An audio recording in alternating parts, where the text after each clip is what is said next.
దేవుని కుమారునిగా పరిచయము. సువార్త ఆరంభము.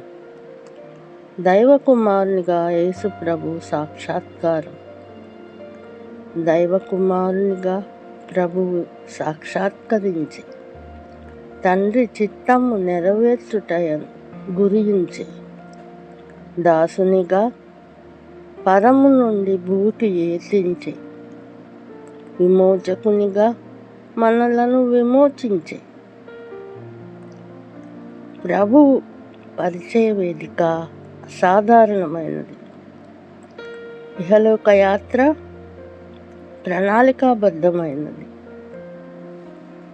యెషయా ప్రవచన నెరవేర్పు బాప్తిసమిచ్చు యోహాను ప్రవచన నెరవేర్పు. ఇదంతా ప్రభు కొరకైన సిద్ధపాటు. పాపుల కొరకై, పాప విమోచనకై, పాప ప్రక్షాళనకై పరిశుద్ధుని రాక.